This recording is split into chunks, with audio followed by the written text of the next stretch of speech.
This is Things Police See, First-Hand Accounts, with your host, Steve Gold.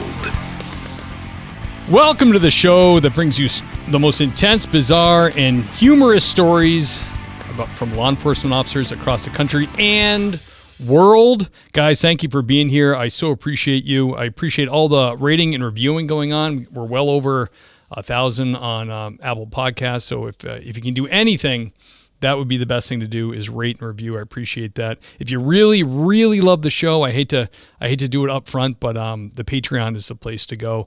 There's bills to be paid with the software and web hosting and all the things that we have on the show. So if you really love the show, the link is in the show notes to go to Patreon and become a member. There's a patrolman, there's a sergeant spot, and then there is actually now a captain spot. People have reached out and said, how can we give more? And I said, well, I'll make a captain spot. That's absolutely how you can make more, how you can give more. So thank you for being here.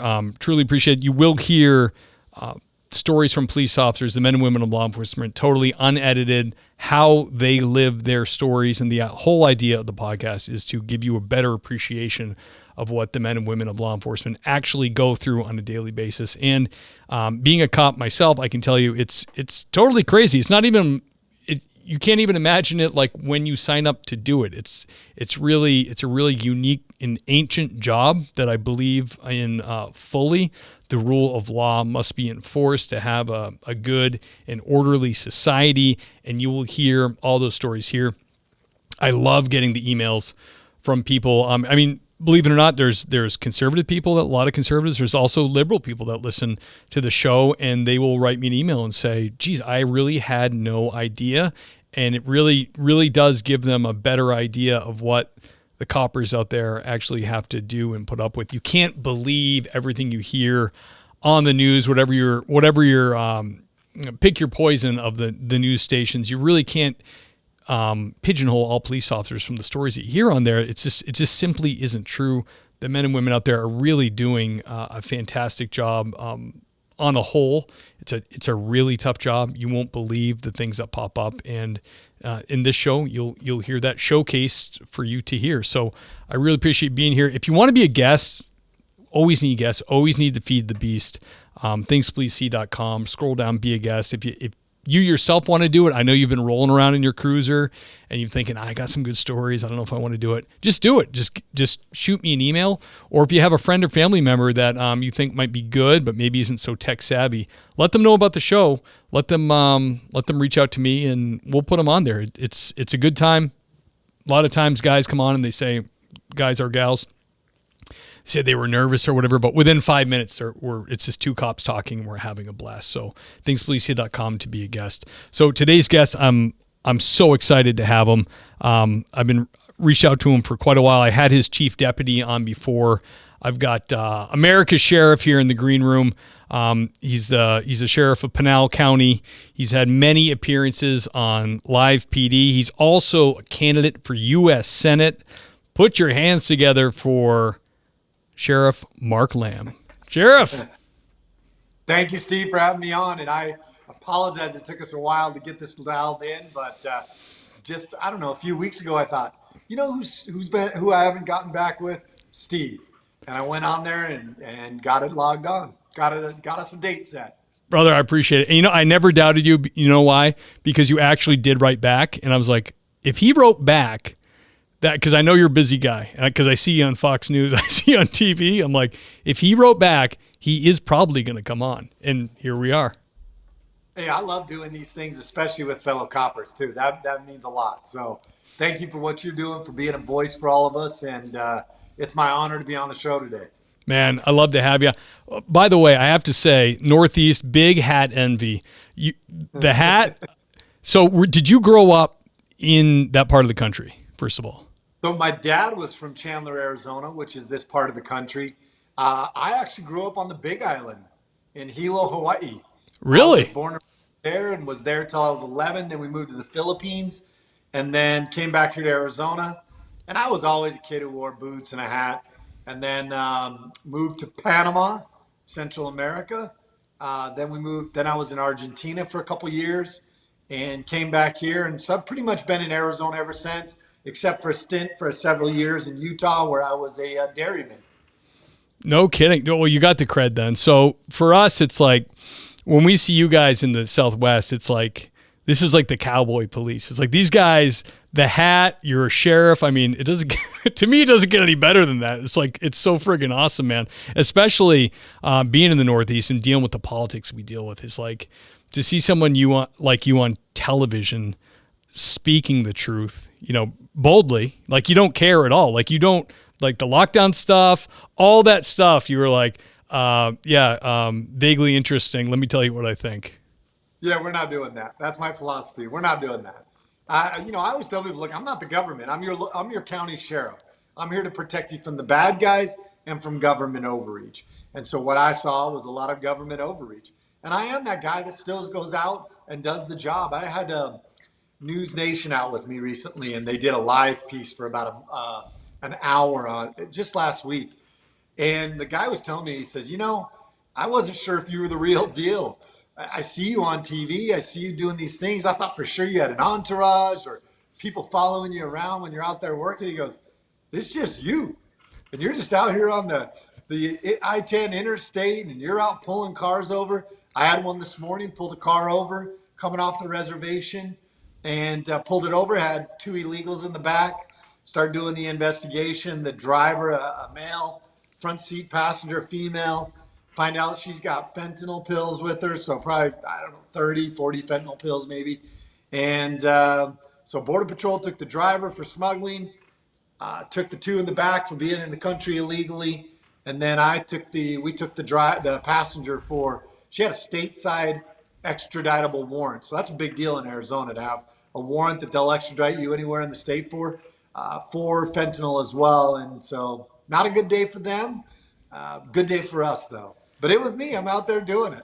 Brother, it's so cool. It's crazy because now that you say that, I see your videos and I'm like, this guy's like, he's a working sheriff. Like he's not just like behind a desk pulling levers. Like I see you walking into encampments out in the desert. I'm like, my gosh, he's really out there. This is nuts. Yeah, that one, the one I posted about a week ago, we walked, my son and I took him with me just in case, so I had a second person with me. So we actually walked a mile up this hill, and I'm 51 going on 52 this year. And while I'm in decent shape, I still got to the top of that hill, and I was huffing and puffing a little bit. But yeah, still doing it, man, out there walking in the desert, doing the job. I love it. We're cops, here at our agency. Part of the reason why we have a lot of success bringing people to this agency and we have fun doing our job is because we're being led by cops, and that's how we love to do it. Yeah, that's the way to lead, man. It's really cool. And I also love, another thing that would like get the people's pantyhose in the Northeast all bound up is you and the chief deputy there, Thomas, range days. Like it's so cool. Like you guys are just ripping fully auto handguns. Like if you had a chief of police in like the Northeast do that, they would be like, oh my goodness, he's going to use that on us. Like no, it's just a good time, man. I love that. Yeah, we're doing a fundraiser this coming Saturday, and the ad that's going to go out today on my social media is me ripping I think it's a 249. So yeah. We love our guns. We love our machine guns out here. That's for dang sure. Hell yeah, man. I delivered where I work, and believe it or not, Massachusetts does have machine gun licenses still, and you can do the paperwork with the ATF and get a short barrel and all kinds of stuff. So, but we deliver them. Like when they come in, the chief of police will be like, hey, this guy got this permit, just bring it to his house. And the people are always kind of like, oh, thanks. And I'm always have a bunch of questions. Dude, what's a gun you're building? Can I see it? Like, this is cool. And they're like, oh, you think it's cool? I'm like, yeah, dude, guns are awesome. Like they kind of feel like we're there to take their guns, Yeah, I'm not the federal government. I don't care about that. Yeah, exactly. I'm not the ATF. We believe in the Second Amendment here. And like, everybody in Arizona's got guns. And it's common. So it's funny because we have people from the East Coast come out here and they'll see people just walking around in stores with guns or me walking around with a gun and a badge. I was actually in Maryland doing an event. I think it was with Richard Petty. And I was standing at a booth and I had my gun and my badge on, just like how I look right now. And somebody said, do you have permission? Or how did you get permission to carry that gun? I said, I didn't ask. I'm just out here, I'm wearing it. But if you do want to know, it's the Garbage Patriot Act that gave me the permission to do it.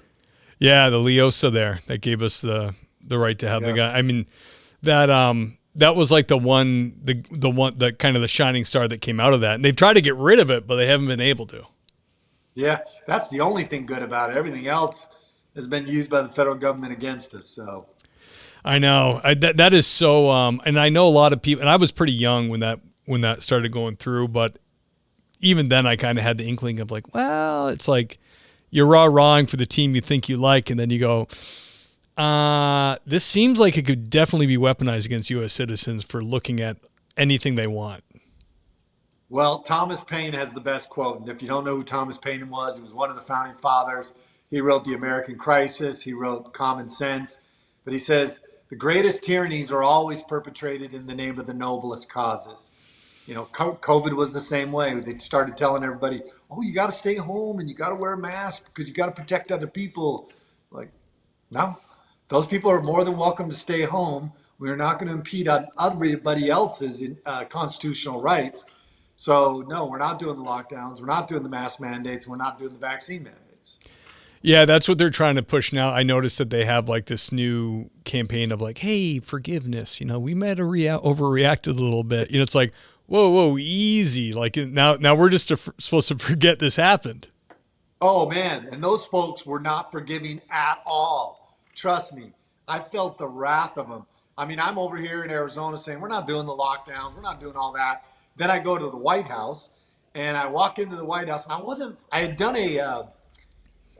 I'll tell you the story. It'll take a couple minutes, but I had done this campaign thing for my sheriff's campaign because I was going through a re-election, and I had 600 people show up, and this is at the end of May, right at the beginning of June, and we weren't wearing masks or anything like that. So the next day, I get this phone call, and I wasn't feeling great. I get this phone call from the White House, and they said, "Hey, we want to have you come out. President Trump's going to be signing this thing. Blah blah blah blah blah." I'm like, "Hell yeah, I'll come." So the next day, Monday, I go to work. I tell my staff, hey, I'm going to go to the D.C. tomorrow. I'm going to go to the White House. And so Monday night, I fly out, get there Tuesday morning. I'm not feeling real great, so I take some Dayquil. I go into the White House. They take my temperature, all good. I said, oh, sweet. I must just be tired from that event. Then they go inside and they do the old tickle test, you know? Yeah. And they said, if we don't hear from us in 7 or 8 minutes, then you're good to go. Great. So I go upstairs. I'm just kind of lounging, waiting around. I get a phone call, 202 number, 7 minutes later. Hey, Sheriff, you still here? Yeah. You got to come back down. You have COVID. What? So now I'm a pariah, you know. So now I go back down to the infirmary and they test me again. They test me this time with the one that goes all the way to your brain. And they said, hey, 45 minutes, we'll let you know. But I knew my day was done. So I'm looking for rental cars because if I fly home, I know the media is just going to crucify me. So they come back 45 minutes later and they said, yep, Sheriff, you have COVID. So they take me out the back like a 2-bit whore, kick me out on the street, been to the White House 10 times, never been out that exit. They take me out the back, kick me out on the street, and I go straight over and get my car and drive home. But somewhere along the lines, when I notified my people, because I had meetings on Monday, somebody leaked it to the media. And this is the purpose of telling you this story, is I saw how awful people were when they didn't agree with you for not staying at home or not wearing a mask or not getting vaccinated. They were willing to send you off to some concentration camp, many of them were. And now all of a sudden they're like, oh, well, things were said. It's okay. We'll let it be water under the bridge. Yeah. Yeah. Yeah. Hell no. That is, it's funny because I had friends that like really went the other way and they were very scared, and I get it because they tried to scare you. So it works on some people. It doesn't matter how smart you are. Some people get very scared. And they were like, you know, one of my friends was kind of rattling off like, well, so-and-so, he died, and so-and-so, like, because I told him, like, I don't know anybody who got it that wasn't okay. Like everybody I know was okay. Like it was like it was bad, but they were fine. And everybody that these people named to me were like 700 pounds. You know, they had all these comorbidities. I'm like, yeah, well, the plan should have been protect people like that, give them the info and say, hey, if you need to work from home, maybe that's what you should do. But like, let the world keep operating. Like, don't send the able-bodied people behind bars and then, you know, just for the sake of people, like, yeah, if you have something like that where you feel like you could die, then we'll make accommodations for you. But we don't need to make accommodations for everybody else. Well, that's basically what I told the governor's office. You know, I'm not a scientist, but I'm a realist. And I could look at the writing on the wall. And we were responding to houses. And I remember within the first week, I went and met with the health department. I said, how many people have died? And they had a couple people die. And I said, of what? What comorbidity factors did they have? And those things. Because never once did we respond to somebody's house where somebody died in their house from COVID.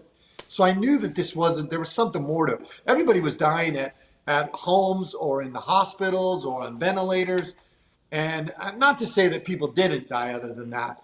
And my heart goes out to any one of those people. But I could see what was going on. And I could see that we went from 24 million cases of the flu or 30 million, whatever it was, to zero.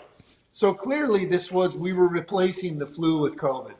So I wasn't about to jeopardize people's rights for that. And when the governor's office said, hey, Sheriff, what do you think we should be doing different? I said, stop pussyfooting around it and tell people, hey, if you have bad health, if you're overweight, if you have, any other health concerns, you probably want to stay home. The rest of you, it's okay if you take the chance of going out. These are some of the risks you run. But really the ones that needed to be careful were the ones that had other health issues. But they weren't willing to say that. They felt like it was safer just to tell everybody to stay home. And I had a problem with that. Yeah, absolutely. Yeah, it's a gross overreach. I mean, believe me, when it started, we had a new baby. I have 3 kids, and our newest baby was born. And the first 2 weeks of it, I was just watching TV and watching like videos of people in China just fall down in public, and we were like, oh my gosh. So, and I'm, I just was getting that information. So I was at Aldi with rubber gloves and a mask on, like getting our food. I would take it home and I would wipe the food down. And I told my wife, I'm like, I feel like a crazy person, but I just don't know. But 3 weeks from then, all this new information started coming in, more information started coming in. And that was my big problem with it. Was like, okay, you scared the crap out of us in the beginning. And I reacted like that.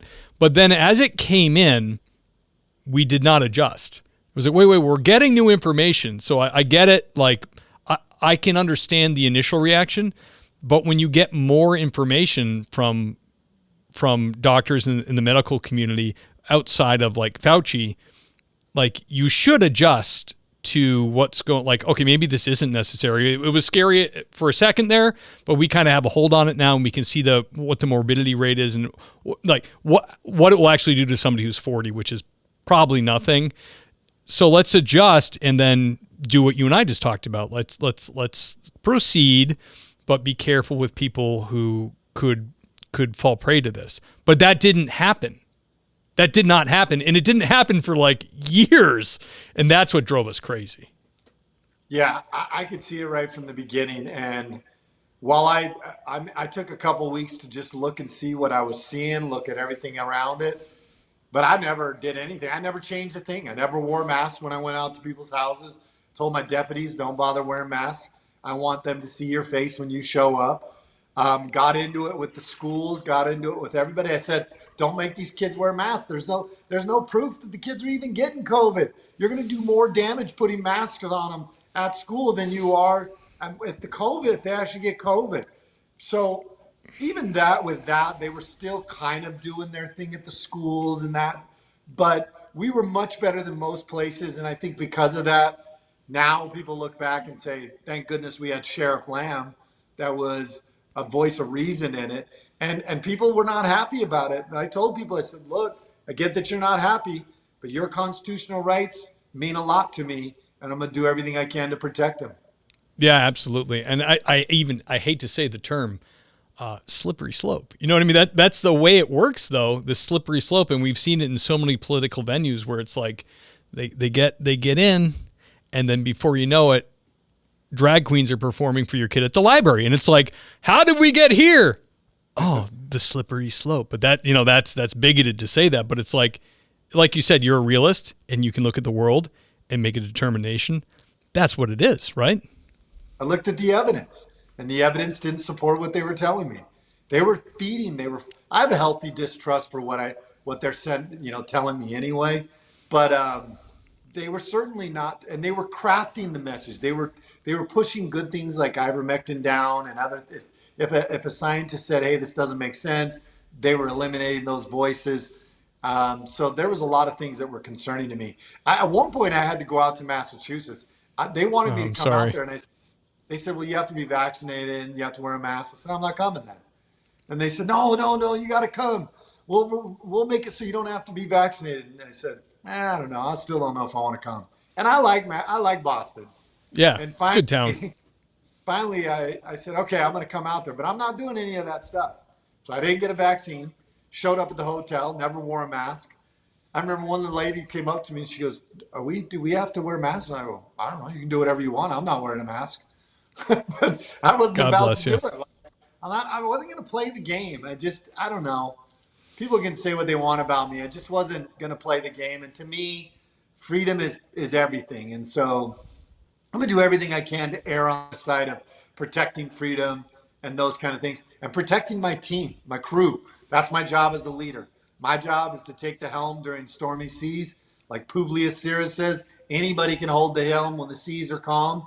And in police work, what we needed then more than ever, coming off of what happened in Minnesota, then straight into COVID, what we needed were leaders that were going to hold the helm, that were going to look after the crew, that were going to make sure that the crew's needs were met, and that was going to keep the ship going in the right direction. So when the storm subsided, we were on the other side in the right place. And that's what we did as leadership. We took care of our crew. We made sure their needs were taken care of, and we kept the ship on a steady path. Hell yeah, man. I mean, and by the way, just to relieve your emotions, I'm sure the ivermectin is now, the authorities are saying, is good. So it took a little bit. Yeah. My buddy I go to church with, his friend's a doctor. So during this whole thing, he gets COVID. He gets ivermectin called into the local pharmacy in Massachusetts. Goes to pick it up. The pharmacist refused to fill it. So he tells his buddy, who's a doctor, and the doctor's like, "Oh, hell no. He's not telling. I'm a doctor. He's got to fill it." So he calls the pharmacy. And he's like, "How dare you? I'm an MD. Your job is to fill the medicine I give you, not to make a judgment call based on politics to not give to my patient." And I said, "Well, good for him. But I mean, the balls on this guy to not give a patient medicine prescribed by a doctor." I mean, That that's was happening all over, though. nuts. Like there was a lot of pharmacies stepping up and imposing their politics on what was happening. Really, really gross, brother. All right, Sheriff, I want to go back. I want to go way back to pre-Sheriff Lamb, possibly Deputy Lamb. Can you remember the first time you responded to like a hot call, the first call that you went to that really got your blood pumping? That's probably when I did my first ride along. I was 33 years old, business owner, never thought about being a cop. Did not grow up thinking I wanted to be a cop. None of that. So my neighbor says, "Hey, you want to go on a ride along?" I'm like, "Yeah, sure, whatever." And it was on an Indian reservation, and the Indian reservation is right next to Mesa, Tempe, and Scottsdale. So while it is sparsely populated, it's still right next to some of these big cities. So I go on this ride along graveyard shift, and one of the calls we get was a dad had found a 20-year-old, a hot tone, a 20-year-old with his 14-year-old daughter. So the dad and the guy get into a scuffle. Guy runs out the back. We show up. And if you're not familiar with the reservations, especially if you're from Mass or in the East Coast, we have these reservations in the desert, and you'll have a house and then not much behind it, maybe some farms. Every now and then you'll have an old abandoned travel trailer or something. That's how this was. So I'm out there. They let me out of the car. So I'm out there walking around armed with a flashlight and courage. That was it. Thinking I know what I'm doing. And I'm looking around in the desert, and and I see this old abandoned travel trailer. So I look in the window, and amongst all this trash and old clothes and debris, I see what I think is a quarter size of skin in that pile.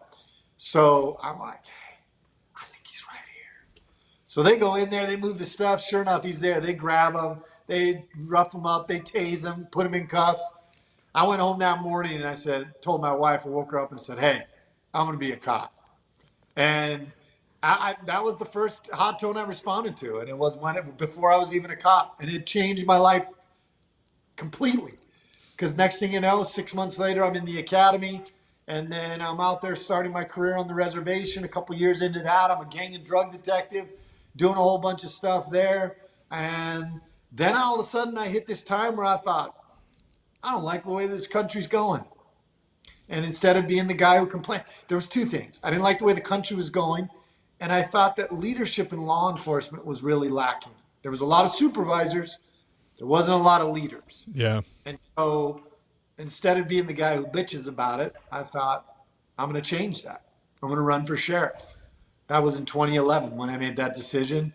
2012, I took a leap, a huge pay cut, and went to the county and basically kind of started taking it from there. But yeah, my first hot tone was before I was even a cop. That's awesome. So you were relatively new in law enforcement. When you were thinking about sheriff like that, that's kind of a gamble, right? Because I don't understand how in the Northeast, sheriffs run the jails, period. So they don't really patrol. That might change in the future, but as of right now, they kind of run the jails.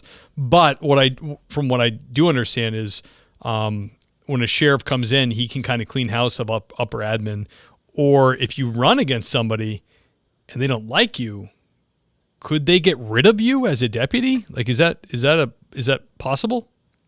Yeah, or they'd make your life miserable. It'd be hard to get rid of you, even though we're not unionized out here. We have an officer's bill of rights. So those agencies have to follow those officers' bill of rights to be able to get rid of you. But they can make life miserable for you. They can certainly stick you out in, the boondocks. And we have my county is the size of the state of Connecticut. So Wow. there's a lot of places they can stick you in a county the size of the state of Connecticut. I was actually only in law enforcement about 10 years when I ran for sheriff. And I just had left the county so that I could run for sheriff because I didn't want them to screw with me. I'd never had any write-ups. I didn't want them to all of a sudden start piling write-ups on me, because I was running against them. And so I went back out and started a marketing company, pest control company, ended up in marketing solar with our marketing company.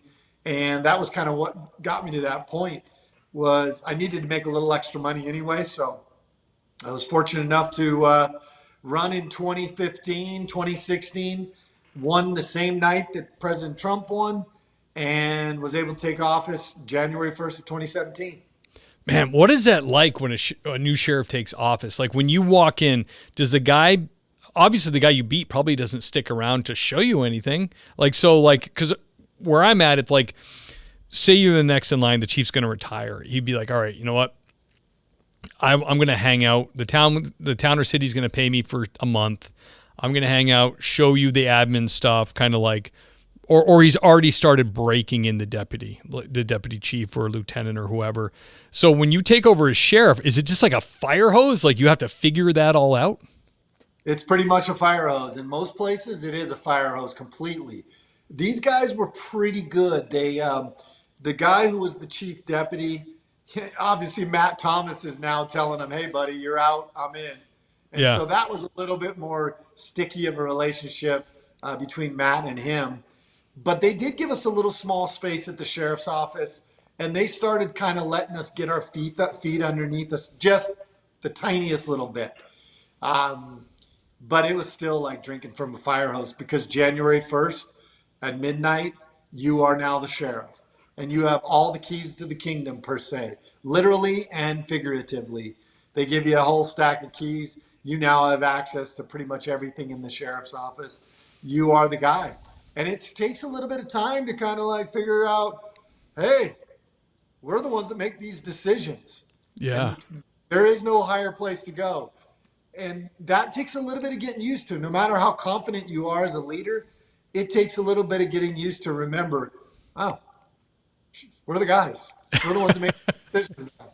So Matt and I had kind of worked through that. And it was kind of a battered wife syndrome, too. We were dealing with people that flinched every time you did something within the agency because of just the way it was before we took office. And so we had to come in and really gain back the trust. Some of the things took 2-3 years. A lot of it we were able to kind of turn over really quick with little small moves that we started gaining the trust of these guys. But slowly we got it. 3-4 years into it, I think our lieutenants were probably the hardest line to get the message to, and they were screwing us because we'd passed the message down. It wasn't always getting down to the sergeants, or it was changing. And so we finally just had a real heart to heart with our lieutenants. Like, knock this shit off, and you guys got to start delivering the message we're delivering. We don't care if you like it or not. And then it started really flowing.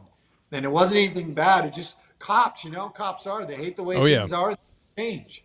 And so getting them outside of their comfort zone and making them understand that the moves that we were making were going to be better for them in the long run. And once they realized that, and we got rid of some people, there were some people that were not really helpful. We started kind of getting rid of them, or they were moving on their own. We've kind of protected it now, and I know I'm rambling on, and I'll stop after this. We've kind of protected it now to where you could get rid of the chief over the jail, the deputy chiefs. So you could probably get rid of 3 positions. We protected the captain on down. And the next sheriff, if he's not a friend of mine, is probably not going to like that. But we did it so that we didn't lose what this sheriff's office is. There is a legacy, and people are down for the brand at this sheriff's office. And we wanted to make sure we protected that as much as possible, no matter who came into the office. Yeah, smart, man. That sounds stressful, brother. Were you picking up the phone to like other county sheriffs? I would be like calling the county over and be like, "Hey, what do you do with this?" Like even just admin stuff, Sometimes, but for the most part, I think half of us were new that time. Out of the 15, there was only 15 sheriffs in Arizona. So out of the 15, 7 of us were new. Wow. So I don't have it. And mine's the 3rd largest county. So if I'm calling somebody else, they really don't know what my problem is. The 2 sheriffs that had bigger counties, they were new as well. So what we found is we just went off of what we knew to be right, and we tried things. And if it didn't work, we said, hey, that didn't work. And we changed it. We're not those kind of guys that ride something into the ground because we don't want to say that we made the wrong decision. No, like if we screwed it up, we said, hey, that didn't work. We tried. We'll try something different now. Yeah, man, that is tough. Like I grew up on Cape Cod, the peninsula that sticks out of Mass, and a friend of mine was a senator from Massachusetts, and he ran for Barnstable County Sheriff. And he's a retired state trooper sergeant, great guy, down to earth, Christian guy, just smart guy. And he lost like by a hair to an attorney in a pantsuit to be sheriff. And I'm looking at the results and I'm going, how is she gonna? She's never been a cop her entire life, and now she's the sheriff of Barnstable County, like a county with a lot of money, jails, the whole deal. And I'm like, I just didn't get it. I'm like, how is she gonna get it, or how are they gonna accept her? She's never even been a cop, Yeah, and that can happen. It doesn't happen very often out here because we are full service sheriff's offices. So you'll be hard pressed to get a guy who hasn't been a cop that becomes a sheriff. Right. But yeah, that can certainly happen. Is you can end up with somebody that has no idea what's going on. And just so you guys know, everybody out in Mass, I'm going to give you my pedigree. So I'm probably more Mass than most Mass people. I'm a descendant of 8 of the occupants of the Mayflower, and then the land side to Boston in 1630 on the Winthrop fleet. Most of my family members came into Boston and New England early on in the early 1700s. So Mass right here, man. Yeah, brother. I love it. That's great. And you know what? Boston is It is a great city. Like when you go there, I say this all the time about the liberals in Mass. They toe the party line, but they are fans of law and order. Like you will not find things you find in New York or Chicago or LA in Boston. Boston PD pretty much keeps it squared away. They don't hold them back. All the PDs in Mass have gotten raises through the pandemic, through the George Floyd stuff. So they cry. They're like California Junior the way they speak, but they want cops. I've noticed that. I'm really good friends with a couple of the sheriffs out there. Nick Cochi. Oh yeah. Really good friends with Peter Katushin in Middlesex County. Really good friends with Joe McDonald down in Plymouth, which we just did a fundraiser out there not too long ago. There used to be Patrick McDermott out in, because I'm a big, huge Patriots fan. So Hell yeah. My family on a trip, and this was when Sheriff Bellotti was still there, and he got us into the Patriots. We bought the tickets, but he, like first class service, man, dropped us off right at the front curb. And when the game was over, he had 2 black SUVs waiting for me and my family to get us out of there as well. So that's beautiful. Hell yeah. Coachy, he is breaking the barrier. He is putting deputies on patrol. He was the first one in Mass to start. These communities have a need and they're not getting covered, and he's offered it, and he's actually breaking that barrier. Good for him. I love that guy, man. I know his agency went through a tough time recently. They had something real tragic happen. One of their close employees, so my heart goes out to them. But Nick Cochi, a great guy. Loves the golf, man. Loves the golf. Hell yeah. Yeah. He's doing it, man. It's like, it's kind of, to describe it to you would be difficult, but it's like in Massachusetts, all the chiefs, every town has to have a chief of police. So it's like, there's all these little fiefdoms, and, I get it where it's like, even where I work, like it would be easy for the county I'm in to start policing, and then these little towns go, oh, we don't need Steve and the rest of that crew. We'll just open a sheriff's satellite office in that town, and we'll pay them less than what we're paying to budget a police department, and they'll go bye-bye. So that's kind of where the pushback comes, where it's like you have every town is required to have these positions, but it's becoming, because of, believe it or not, because of the new police reform Massachusetts did, they are requiring way more out of the chiefs of police and the officers to be up to par with their new standards, which cost money. Of course, it costs a lot of money. So these little towns with like 2,000, 3,000, 4,000 people are going, we don't want to pay $500,000 for our police department. That we never paid that before. Where do we go? The state police is overtaxed, and we don't want to raise our residents' taxes any higher. You have the sheriff. And then so the chiefs of police around where I work are kind of like, we don't want to see them hitting the roads because it's going to possibly destroy our police departments. But the caveat to that is most of these towns want their own local guys they know, they can get to know. And also, I always said, and it kind of goes in the face of it, but I always said, like, if the county wants to come in and make me a sergeant at the county level, okay, because those guys make about 20 grand more than I make. So if I have to be a sergeant deputy, okay. Hey, no, so be it, right? Yeah, sorry. What can I say? And they work for the sheriff, which is great because the sheriff is an elected official. Somebody asked me recently, they said, oh, do you have a citizens review board? I said, yeah, it's called an election every 4 years. If Right. the citizens don't like it, they're going to review me and not vote me back in. But we're not going to let civilians go in and look and see and have civilians who have no idea what police work is, go in and judge whether or not we did it right or wrong. No way. That's what New York has. New York City they've had that for 30 years, and it's a disaster. They have citizens on their disciplinary boards, and it's like, guys, they need to be trained up a little bit because they don't understand tactics in police work. So, yeah, they're gonna think this looks kind of rough, and who pays the price? the officer whose job's on the chopping block, We're not in the business of good optics. I've told that people. I tell my citizens all the time. We're showing up to terrible situations that it was so bad you guys had to call the cops. So when we show up, optics is not always on our side. But what we do is we protect your constitutional rights, and if you break the law, we're going to hold you accountable.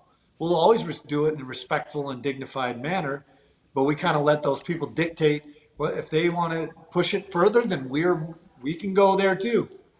Yeah, absolutely. I was on a call the other night when I said that to somebody, and it was a contentious domestic, and it was like, listen, we're not, because he was talking about her marriage counselor. I go, we're not marriage counselors. That's not what we are. We got 5 minutes here to decide what to do with this situation. We're not going to fix your problems. You've been married to this guy 30 years, so you might as well just start telling us the truth about what happened tonight, so we can enforce the law. Because we're not going to sit down here with a powwow and figure out your life, the whole problems with your life for the last 30 years. That's not our job. Our job is enforcing criminal law. We don't do all this other stuff. We just don't have time, and it gets frustrating when people are like, they really want the cops to. And I get it. Like, I don't mind wearing a bunch of different hats and helping people when they need help and being a empathetic ear. That's great. But sometimes it's like, hey, this is way out of my purview. Like, I'm not here to tell you how to fix this problem. But did he choke you tonight? Like that, just. Give us what's going on.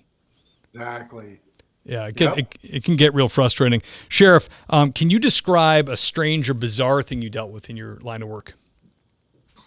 Oh man, lots. it's the Southwest, brother. Yeah, you see, and plus I was on the reservation for my better part of my career before I became the sheriff. So you know how it is. Any cop out there listening right now knows that when you think you've seen it all, there's more you can see. We've been on accidents where people are up in the trees. You wonder how they got up in the trees. Damn. We've had some awful, violent things that we've responded to. Obviously, those are the ones we try to forget. You see some quirky things where they start to tell you things and you think, wow, I did not see that coming. And that's over time, you just start to condition to get more and more used to the real bizarre, to the point where I think nothing surprises you anymore. Every time we go through something, nothing surprises you. We have one today. As we speak, my team's out. I was wanting to be there, but I had this podcast. We're out arresting a child molester. And he actually, a little while back, faked his own suicide so that we wouldn't find him, so that we thought he was dead. And he has been 10 years in default on his registering each time. So he's going to go to jail today. We're going to do a video on it tomorrow. But things like that, where people, that's not even one of the more bizarre ones, but that's one we're dealing with today. Have you ever been like with non-law enforcement people, family, friends at a cookout or whatever, and you're saying something that you think is just like kind of mundane, and you look at them and they're like, what the hell are you talking about? You're just telling a story, and then all of a sudden you realize you're shocking these people. Yeah, your wife's giving you the elbow, like, shut up. Yeah. My wife will say, I didn't even know that. You never told me that. I'm like, oh, that's what happened. That's police work. On the reservation, I was a gang and drug detective, and you just saw crazy things all the time. And people were really not that compliant. So we would get in fights all the time, physical altercations. We had a guy that is currently my jail chief, and he's a big, strong dude. And he's pretty good at putting hands on people. And we were in this big fight in this house with these people, and he takes this guy and throws him through the wall. And the guy goes through the wall, comes out the other side, comes running back in through the hallway with drywall dust all over him. Because out here in Arizona, we got drywall walls, Yep. Back in the you throw them in, it'd be brick. But out here, it's through the drywall. He came back out running with his. And I had another one where it was a drive-by shooting. and they lit this house up. 30 rounds is how many they AK-47 rounds cutting right through the Yikes. house, and there was people laying on the couches. We did the we were looking at the trajectory, and those bullets had just barely missed this lady by her head. There was people all over on the floor. There's people in the bedroom, but there was one guy in the bathroom. And so the call kicks out, drive-by shooting. We got one subject hit. So we show up, and it's the middle of the winter, even though it's not Massachusetts weather. It still gets cold in the desert. And it was a cold night. I show up, I walk in there, and this place is a known turd hangout. It stunk. And I walk in there and I said, "Who shot? Who shot?" And this guy, he says, "Oh, that's me." He had a beer in his hand and a cigarette in one, no shirt on. Well, he had drywall dust all over his back. He was actually sitting on the crapper when they did the drive-by shooting, and one of the bullets rips through the outer wall, in through the hallway wall, into the bathroom, and hits him right in this. And he was a heavy dude, probably 400 pounds. Hits him right here in this back fat and lodges right up here in his pec. Oh, And he was just smoking and having a beer, went to the hospital. He was back before we even cleared the scene. But that was a bizarre one because how nobody died on that drive-by shooting, I don't know. oh my God. I hope it didn't interrupt his BM, you know? I hope he got it all out. I'm sure it did. I'm sure it did. Just to show you how bad of a house that was, this is not as funny. That guy, one of the people that lived there, had 3 children with his daughter. So that gives you an idea what kind of turd house it was. My goodness. Wow. Sheriff, can you tell us about your most intense or terrifying moment? You'll know this, Steve. When you get in those moments, I don't think they're terrifying to you.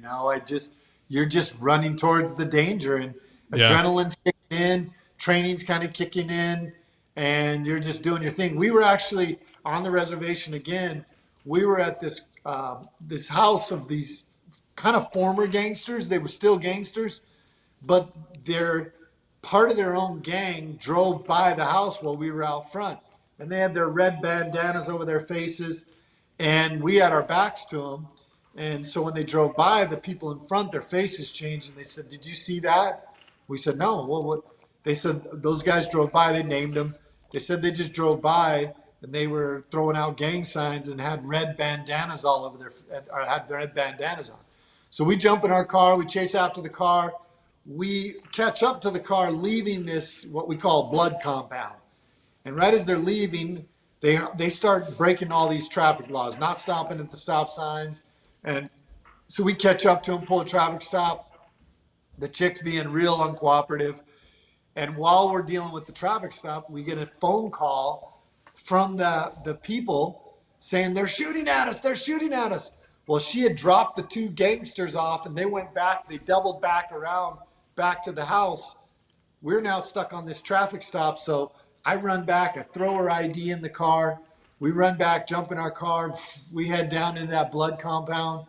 We come skidding to a stop as we see these 2 dudes with red bandanas on their faces. We pop out, and we're in plain clothes. I got a Dickies shirt on and Oh, black. geez. Pull my gun out. We're like, "Freeze!" And they kind of hesitate, and then they take off. So we run after them. We're chasing them through this blood compound. I clothesline this guy, put him down. Well, what we had realized is that moment when we pulled up, the guns had fallen through their baggy pants out their pant leg down on the ground. And here we are fighting with these guys in the middle of this blood compound. While we never thought about the danger, it was extremely dangerous. Just to show you how dangerous, about a year later, those same guys from that same blood compound shot and killed with an AK-47 one of our fellow officers out at that reservation. So Wow. not good. And we didn't, I think you don't really realize the dangers we put ourselves in because we're just doing it. And then when it's after the fact, somebody points out and they think, that didn't seem too safe. No, it wasn't. That was what our job was. Yeah, hell yeah. Damn, man. The Bloods are they're on reservations. Well, let me tell you why they're even worse on the reservations, because they're not based on territory or drug sales or any of that. It's based on familial ties. So these families grow up as either Bloods or Southside 18th Street or Crips, and it's family stuff. So there's no money involved, there's no territory or any of that. This is about, I don't like you because you wear a different color than my family. Jeez, man, I used to wig out about that when I did. I was a background investigator working for LAPD for a couple of years, and I used to go into South Central and East LA and stuff. And I used to be, I'd always talk to the guys I work with that were like longtime LAPD coppers and be like, "What is this street? What do you think? Should I bring somebody else or not?" Because it's like, am I going to get killed if I wear blue or red or what do I do? And they're always like, and I talked to a gang guy and he was like, listen, they're going to see you, orange hair, white guy, and they're going to go, he's not from the neighborhood. He's either a cop, like a Mormon, or he's like, they're like an insurance guy. Like they're probably not going to screw with you. You'd be more likely to get screwed with if you look differently and you were from the hood. But since you're not, you were such an outlier that like they said, just make sure they're like, shake the fences because you don't want to get bit by a pit bull. But besides that, Abuela will probably invite you in for a pozole soup or something. It's true. Man, those are hardcore guys. Those LA guys, those crash unit guys they used to have back in the day. Whoo, they could tell you some stories. Yeah, I've had a few of them on, and it's like it's crazy, man. The stories they went through, and I think they I think they rank up at the right time because you start in your 20s when you're like, let's do it, and then before you know it, you're running a table, then you get a little bit higher, and like I'm not sure you could sustain that at any level being the contact officer. You know what I mean? Yeah, I was a gang and drug detective for a long time. I couldn't have kept doing it. It's a young man's game for a lot of it. Even though you're still good, you're still fit, you're just a little bit slower than you used to be. We have a ghost unit, our gang and habitual offender strike team. These dudes are big, they're bad, they're tough. We put them through all sorts of stuff. And they're going to put a hurting on you if they are looking for you and find you. And those guys last probably 5 or 6 years, and then they kind of are out because it's a lot to go after these bad dudes nonstop. So, yeah, it's a little bit of a young man's game. I loved it when I did it. I've been a cop for 20 years, never used my taser. I like to go hands on if you're going to have an opportunity to go hands Yep. on. I didn't like those to go to waste. So, because they're getting fewer and far between. But I use the taser to let the cats chase the little red light around. Yeah, and it makes sense. I mean, you're a man of God, so am I, and it's kind of like when you start to level up in life, you get a wife, you got to care for her, take care of her, make sure she's safe. Then you start having kids, and you really that balance is like, well, my job is to take care of this family. You know what I mean? And I think when if you stay in that high intensity stuff for a long time, you're not seeing your family. You're not home for them. You're really putting the head of the household is putting himself at risk for being killed. That I think that weighs on a lot of people where they see like that kind of adds into the young man game kind of idea. You know what I mean? Well, when I became a cop at 34, I was married with 5 kids already. So Oh man, you were behind it. I was way behind, and I had those kids the whole time I was doing that. Then I ran for sheriff, and being in politics was even harder in a different sense because you still are not seeing your kids. And we certainly saw an effect on 1 or 2 of our kids.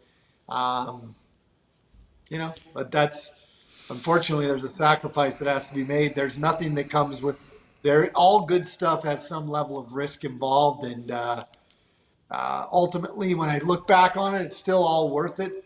However, I will tell you, there's certainly a toll, whether you're a ganging guy or whatever unit you're on, that it takes a lot of your time away and is intense.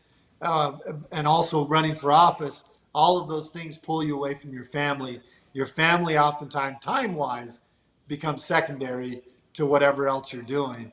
I'm not saying that's the way it should be, but that's often what happens. And so you have to take a step back and say, hold on, my family's more important than this stuff is. Yeah, I can see that. I mean, on the flip side of what I was saying, I believe your vocation is a calling of God. You know, you're where you need to be. You're doing what you need to do, and there are sacrifices to be made. And I think we need really good men to do these jobs. So, you know, that might be the sacrifice you have to make, but God's got us all the way, so we're gonna be okay. But yeah, man, that's God bless you, and obviously, me and a bunch of other people out there are glad that you did it. Well, thank you. And I feel the support across this country. And I always ask guys, I'm like, hey, as long as the cops out there are good with the things we're doing, then that's what matters to me, because I never want to cast a bad shadow on any of the men and women that put on the badge every day. We do a lot of what we do, the Fridays with Frank, the live PD, the 60 days in, American Sheriff Network, which is now True Blue. All of these things we do and we did because we love this profession and we want to show it in a good light. And we also want to show real deal what's happening out there. Yeah, I love it, man. You know, I know what I also love. I just love it's okay to be a dude, a bro. You know, it's okay to be a man. It's okay to want to kick ass, get bad guys, lay it down. I mean, we need dudes doing that, and I don't like this this counterculture of like the Nancy boy guy who's got feelings, wearing the knit cap and the skinny jeans in the cafe. Like, no, bro, you're enjoying all those things you got because there's guys willing to do the dirty work, get out there and put their hands on people, right? That's exactly right. And I've raised my boys that way. It's better to live a one day as a lion than 1,000 years as a sheep. Ironically, my last name's Lamb, but it is much better to be a lion, and it is okay. It's okay to be a strong man who believes in God, who believes in the rule of law, who believes in doing what's necessary to protect those things, their family. That is 100% okay, especially in this society. We need those men now more than ever. You know, there's one of my favorite books is The Greatest Salesman in the World by Og Mandino, and it says, I will persist until I succeed. I was not born into this world into defeat, nor does failure course through my veins. I'm not a sheep waiting to be prodded by my shepherd. I am a lion, and I refuse to walk, to talk, to sleep with the sheep. I refuse to listen to those who weep or complain, for their disease is contagious. Let them join the sheep, for the slaughterhouse of failure is not in my destiny. I love it, man. Hey, also the lamb is a lion. You know That's that. right. That's right. Have you ever played around? Maybe it's sacrilegious to say, but fear the lamb. Maybe it's not the best. It's not the best campaign. I'm always very careful to not in any way equate myself with the real Lamb of with God. the Lord. Yeah. You don't want to call down that wrath. You know, because I'm running for the U.S. Senate, and I think everybody agrees it's a snake pit up there. You know, it's a viper pit. And man. you know how they come up with anti-venom for snake bites, right?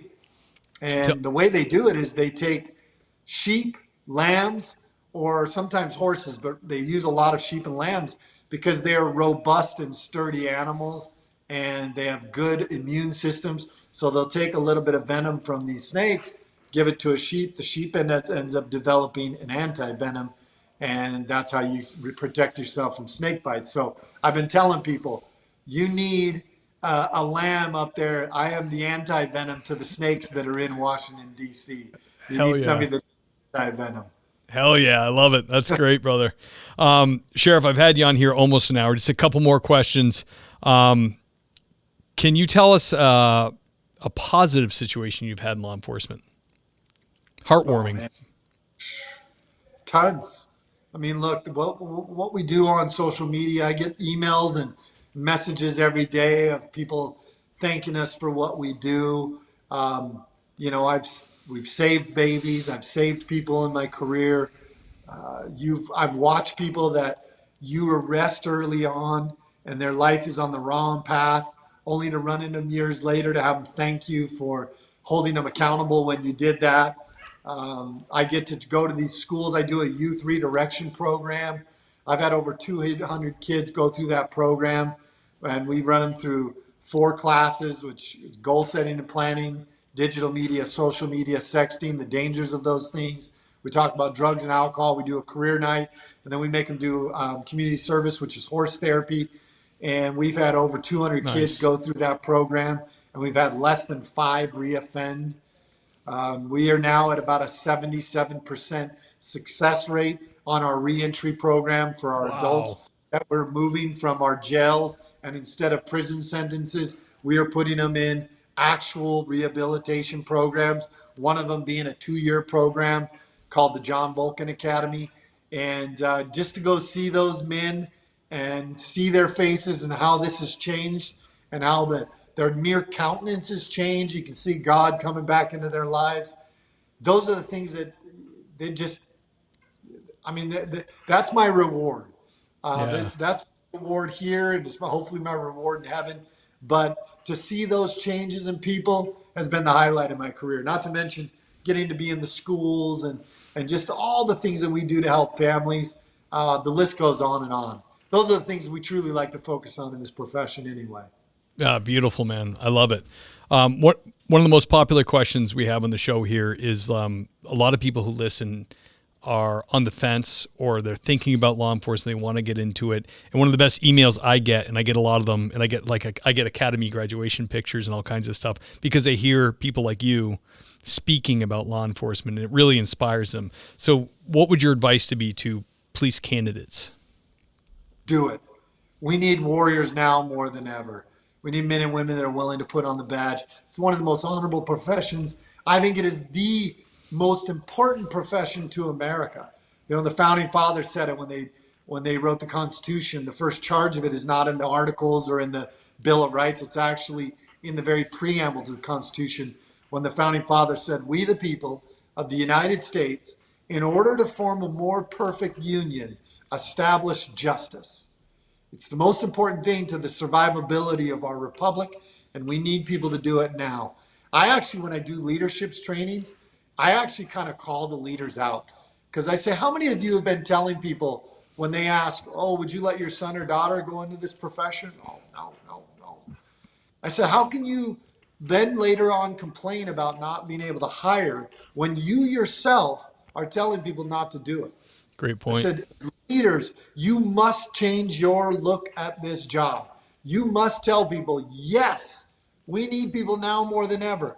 And you know what? We don't struggle with hiring.